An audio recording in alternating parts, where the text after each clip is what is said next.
আসসালামু আলাইকুম বন্ধুরা, কেমন আছেন? আশা করি সবাই ভালো আছেন। আমিও আছি আলহামদুলিল্লাহ।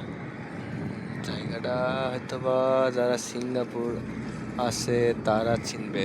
জায়গাটা অনেক সুন্দর।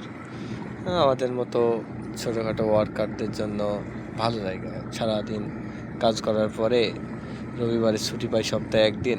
যত দুঃখ কষ্ট আছে নদীর ধারে এসে বসি, নিজের অজান্তেই নদীর সাথে কথা বলি। যে কথাগুলো হয়তো বা কারোর সাথে বলে প্রকাশ করা যায় না, সেগুলো নদীর সাথে নিজের মন থেকে বলি।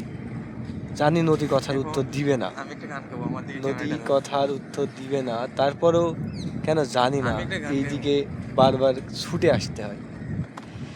অনেক না বলার কথা আছে যেগুলো এখানে আসার পরে মন থেকে অটোমেটিক বের হয়ে যায়, বুঝি না কেন এত কষ্ট একটা বিদেশি, যে কত পরিমাণে কষ্ট এই সিঙ্গাপুর না আসলে বোঝা যাবে না। সিঙ্গাপুর ট্যুরিস্ট অনেক বেটার, ট্যুরিস্টের জন্য অনেক সুন্দর একটা জায়গা, বাট এই জায়গাটা ওয়ার্কারদের জন্য না। এই ওয়ার্কারদের জন্য অনেক কষ্টের জায়গা। এরা ওয়ার্কারদের মানুষ মনে করে না। কামলা দিতে আইসো, কামলা দাও, 24 ঘন্টা ডিউটি। অনেকজন বলে যে 12 ঘন্টা ডিউটি, 12 ঘন্টা অ্যাশ করবো। না মামা, এটা সিঙ্গাপুর।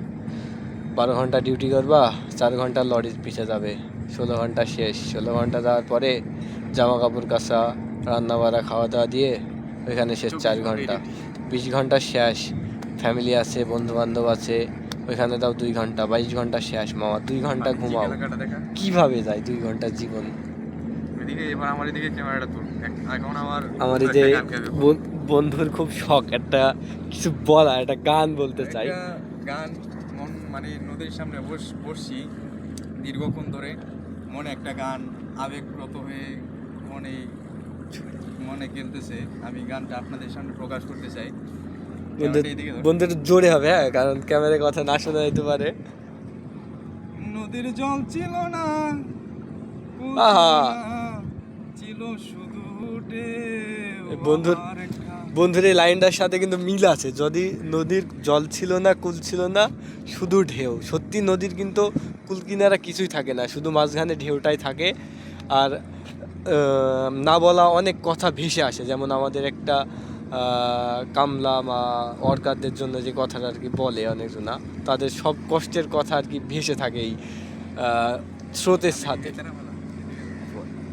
বন্ধুর গানটা আমি এর পরের পার্টে দিব, এই পার্টে দিব না।